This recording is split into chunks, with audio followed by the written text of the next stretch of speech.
Human beings can alter the course of their life. Human beings can live one way for 5 years, tear up that script, live a totally different way the next 5 years. The first 6 years of my economic life, I wound up broke. Second 6 years, I wound up rich. Someone says, don't you have to do the second 6 years like you did the first 6 years? And jot this down. No. No, you don't have to live the second 6 years like the first 6. You can use all the information and all the advice and repairing all of your mistakes and adopting a new and refined philosophy so that the next 6 years can be totally different than the last 6. All of these major questions, what about my life and my value and my place and my future? And what about life? What about origin? What about destiny? What about opportunity? What about possibility? All of these major questions, to let them go casually by is to miss the treasures that your life could accumulate into in the coming months, the coming years. So this is called major. What we ponder and what we think about sets the course of our life. It's like the set of the sail that's taking us somewhere. Self-confidence comes from the lack of neglect. If you will not neglect to do small daily discipline, that's where self-confidence comes from. Part of good health is self-confidence. I know I'm going to be healthy. I eat the apple a day. I walk around the block. I do the jogging on the beach. At the end of the day, when you've really poured it on and you've done all the stuff, self-confidence grows. That self-confidence affects your health, it affects your future, it affects your psyche. Self-confidence means willingness to do whatever it takes to achieve. Whenever you prepare correctly, taking all of the steps you're supposed to take, doing everything in your power to stay on track, whenever your preparations lead to success, achieving your goals, you reinforce the disciplines that got you there. Success leads to reinforcement of the proper discipline. If what you're doing is working, keep doing it. If what you're doing isn't working, change it. If I grow, think of what that will do for my future. Self-development earns success. Self-investment earns respect. And the only way to make a better and better and better investment in your future is to become better and stronger and wiser and more competent.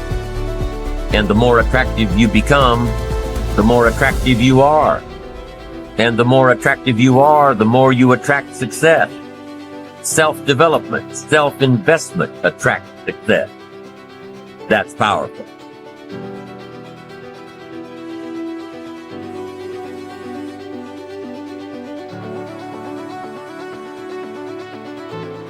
It seems to me that everyone on this planet who I know or have worked with is suffering from self-hatred and guilt to one degree or another. The more self-hatred and guilt we have, the less our life works. And the less self-hatred and guilt we have, the better our lives work on all levels.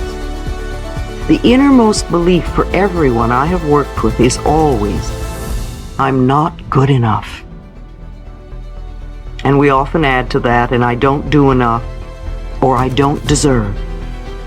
Does this sound like you, often saying or implying or feeling that you are not good enough? But for whom, and according to whose standards? If this belief is very strong in you, then how can you possibly have created a loving, joyous, prosperous, healthy life? Somehow your main subconscious belief would always be contradicting it. Somehow you would never quite get it together, or something would always be going wrong somewhere. I find that resentment, criticism, guilt, and fear cause more problems than anything else. These 4 things cause the major problems in our bodies and in our lives. These feelings come from blaming others and not taking responsibility for our own experiences. You see, if we are all responsible for everything in our lives, then there is no one to blame. Whatever is happening out there is only a mirror of our own inner thinking. I'm not condoning other people's poor behavior, but it is our beliefs that attract people who will treat us that way. If you find yourself saying, everyone always does such and such to me, criticizes me, is never there for me, uses me like a doormat, abuses me, then this is your pattern. There is some thought in you that attracts people who exhibit this behavior. When you no longer think that way, they will go elsewhere. You will no longer attract them. On the physical level, resentment long held can eat away at the body and become the disease we call cancer. Criticism, as a permanent habit, can often lead to arthritis in the body. Guilt always looks for punishment, and punishment creates pain. Fear and the tension it produces can create things like baldness, ulcers, and even sore feet.